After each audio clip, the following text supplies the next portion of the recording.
Palestine and Israel is a great example. Yeah. Because the tension is so heightened. And anything you say on one side or the other, people will attack you on. Sure. And so this is one that's, if you have an opinion, a political opinion, a cultural opinion about the conflict, and you post it, boy, you are opening yourself up to a world of people agreeing and disagreeing and chaos and fighting.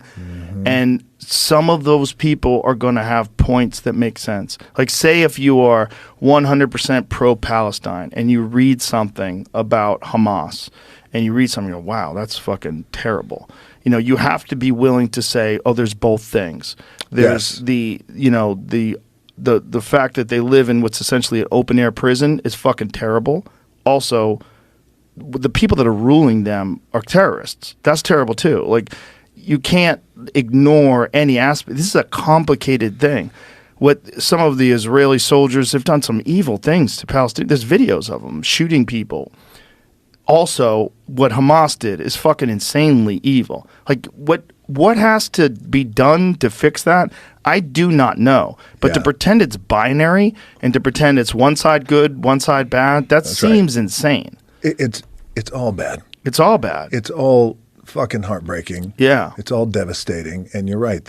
And what I've learned, I feel like we've all learned, or trying to learn at least, is because it is so complicated. And that is a part of the world, and historically, thousands of years, that I find complicated, and I try my best to understand. I also try to go at it with an open mind, because it is all fucking crazy. It's crazy. Yeah. It doesn't seem like there's a real solution either. It's there's scary. the things that you said. Yes, and I want to get to that in a second, because I was thinking about that today, is everything you said, absolutely. This part of it is devastating. This is devastating. This side.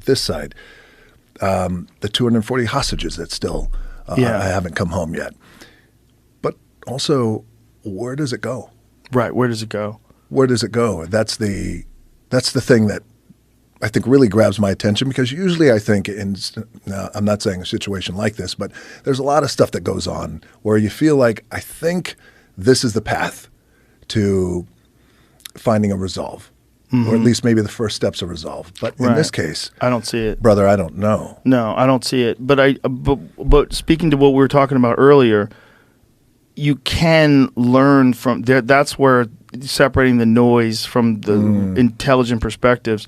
I've read some very intelligent perspectives where people give you a detailed history in the conflict of the region, and you realize, like, oh, this is like incredibly complicated. And to have a binary viewpoint or a very black or white viewpoint is dangerous. It's not. Yes. It's not, and it's so easy for people to do. People love to do that. They love to other people. It's a natural human trait. It's a tribal trait that we have, and that is what led to World War II and the Holocaust. Is that they othered these human beings because these human beings were Jewish. And you're seeing people doing that now with Jewish people, and you're seeing people doing that now with Muslim people. There's people that are angry at all Muslim people because of what Hamas did. All of it's crazy. And what we need to do is realize that othering human beings is insane. And if you could look at Earth from space, this is one of the things that all the astronauts have said, all the people that have gone to the space station.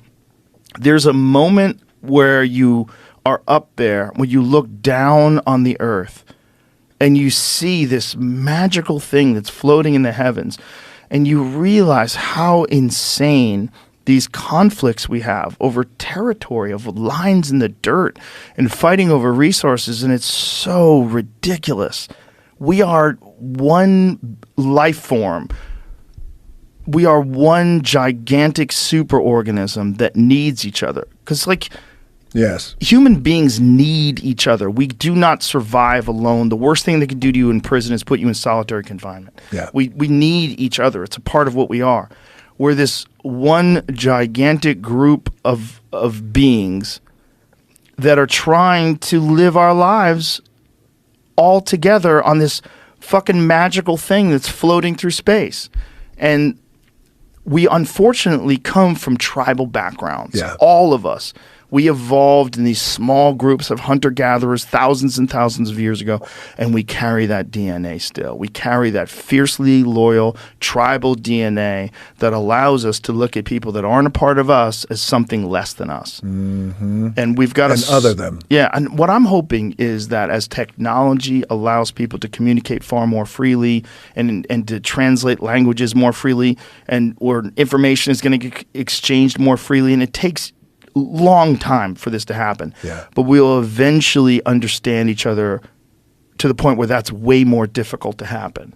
Because it's so easy for it to happen if you don't speak their language, you don't follow their religion, they're bad, you're good, and then you're othering people. That's right. And we got to stop that. That's a fucking insanely ridiculous thing that's being done by world leaders. They gather people together against other people that you don't even fucking know. You don't even know. It's one thing if you have a conflict with an actual human being that's like doing something to you. Yeah, right. But this is like you don't even know these people. And these world leaders have told you that somehow or another these people are bad and you're good and we got to go over there and fuck them up. Like, we're still doing that? Like, that's insane. It's insane that human beings are still doing that. And I'm hoping that as we get to know each other more through technology and through what has become the most connecting